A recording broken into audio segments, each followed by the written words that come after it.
first episode of his series, Ivan Newman of Living Inside the Brand talked about, of course, customer service. If you haven't checked out the audio-visual version of that, please do. It's worth it, just for the graphic of the grumpy bull asking, "You want what?" In this episode, recorded a short while ago over the line from France, he talks about a key ingredient of course service, banishing the glums. As he says, that's about much more than getting rid of grim faces. To my mind, banishing the glums is about, yes, having a welcoming, smiling disposition, but it's also about engaging positively and enthusiastically with the customer. And when people are glum, they're not doing that. That's my definition. And I'm sure you've got an example. Oh, yes. Here's an example of glum service, not engaging the customer, that is me, positively or enthusiastically. I was in central London, walked into a health food shop as it happens, and wanted to get something and couldn't find it. Went to the desk and was met by this young woman talking enthusiastically, I might say, but not to me, to her friend in Spanish on her cell phone. So she was engaged with her friend, not me, and I stood there like a lemon for 3 or 4 minutes. There was no eye contact. She basically had her back to me.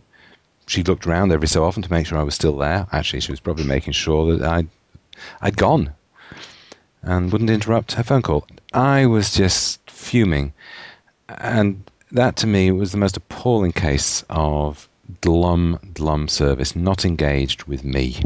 I've had something similar to that and it made me so angry. It made me angry, Sherry, I can tell you. But it's depressing as well, isn't it?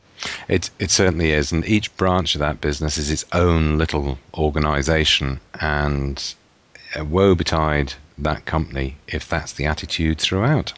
Of course, it doesn't really matter what size the business happens to be. The principle's the same, isn't it? Anyway, that's a negative story. Cheer us up with a positive one. My window cleaner comes round every 2 weeks to obviously clean windows.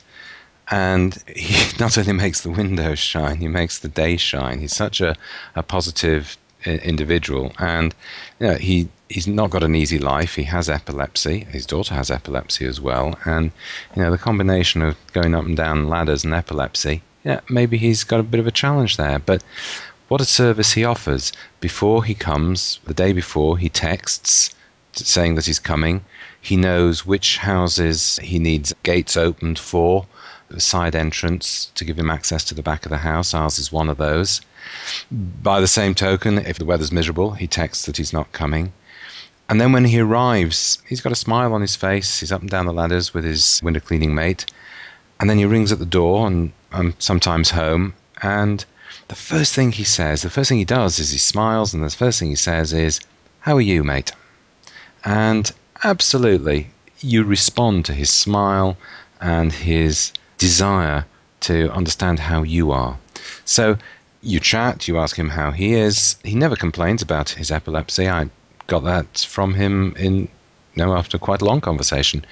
But he engages me positively, he's enthusiastic, and he always ends with, "Well, I hope you have a great next 2 weeks, and see you then."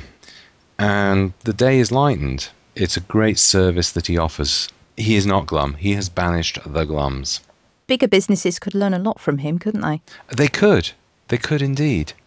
Maybe that's an approach we should take, offering a day out with my window cleaner. I like it. Perhaps we'll put that up as a future competition prize.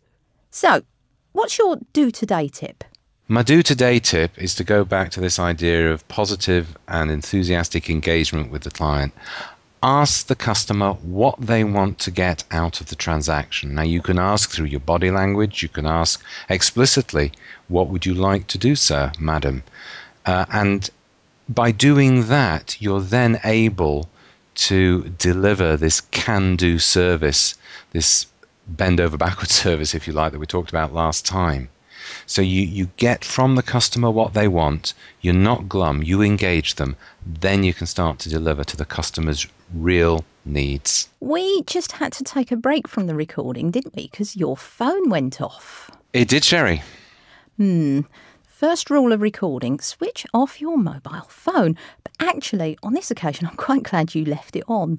No one's going to believe what just happened, but Well, you tell the story.